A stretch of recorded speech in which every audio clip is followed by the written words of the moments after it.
Hello guys, welcome back my channel Puja day. কেমন আছো তোমরা?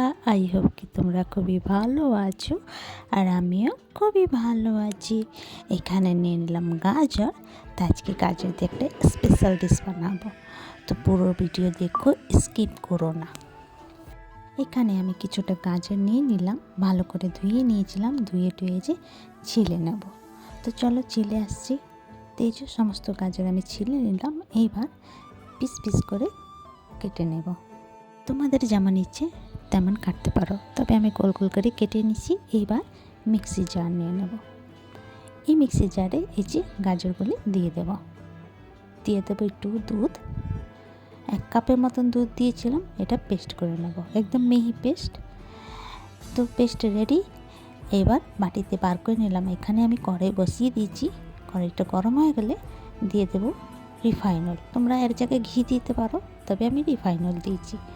দিয়ে দেবো একটা বা দুটো এলাচ, আর এই যে পেস্ট যে করে রেখেছিলাম সেটা দিয়ে একটু ফ্রাই করবো। তক ফ্রাই করবো যতক্ষণ কি জলটা না শুকিয়ে যায়। তবে আমি ঘি এর জন্য দিই নেই, কেন কি যদি ঠান্ডা হয়ে যায় তো একটু ঘি গন্ধ করে। এটা গরম করে খেতে ভালো লাগে না, ঠান্ডা ঠান্ডাই ভালো লাগে। এবার কিছুক্ষণ নাড়াচাড়া করার পরে চিনি দিয়ে দেবো। যেরকম তোমরা মিষ্টি খাবে ওইভাবে চিনি দেবে। তারপরে দিয়ে দেবো খোয়া। এবার ভালো করে ভেজে নেব, এটাকে কষিয়ে নেব যতক্ষণ কি জলটা না শুকিয়ে যায়। তো এখানে জল শুকিয়ে গেছে, গ্যাস আমি অফ করে দিলাম। এবার আমি প্লেটে নামিয়ে নেব।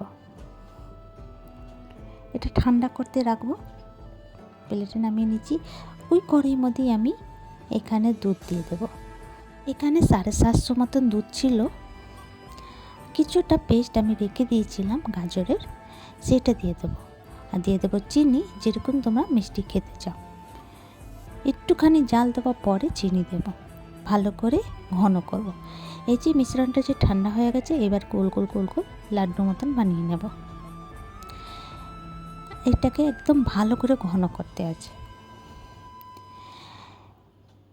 ভালো করে একটুখানি ফুটে গেলে তারপরে দিয়ে দেবো আমি মালাই। ভালো করে ফোটাতে আছে। আর এই যে লাড্ডু আমার রেডি। এবার আমি এখানে জল বসিয়ে দিচ্ছি একটা জালের উপরে। এই যে লাড্ডুগুলি একটু ভাপিয়ে নেব। তবে আমি আজকে বানাচ্ছি গাজরের রসমালাই। রসমালাইয়ের মধ্যে মালাই না পড়বে এটা হতে পারে। এখানে 5 থেকে 10 মিনিট ভাপিয়ে নিয়েছিলাম, একটুখানি ঠান্ডা হতে রাখবো।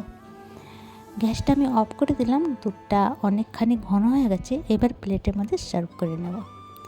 এই যে দুধটা উপরে দিয়ে দেবো। তো রেডি গাজরের রসমালাই। তো তোমাদেরকে আমার এই ভিডিওটা কেমন লাগলো? ভালো লাগলে প্লিজ লাইক, শেয়ার, কমেন্ট করো, সাবস্ক্রাইব করে দিও। আবার নতুন ভিডিওর সঙ্গে দেখা হবে। তো তোমরা সেই ভালো থেকো, সুস্থ থেকো। ভিডিওটা কেমন লাগলো কমেন্ট করে নিশ্চয়ই জানিও। ইউটিউবে দেখলে সাবস্ক্রাইব করে দিও, আর ফেসবুকে দেখলে ফলো করে দিও। কমেন্ট করে জানিও কেমন লাগলো, কবে বানিয়ে খাচ্ছ সেটাও কমেন্ট করে জানিও। ভিডিওটা এখানেই শেষ করছি। Bye bye, take care.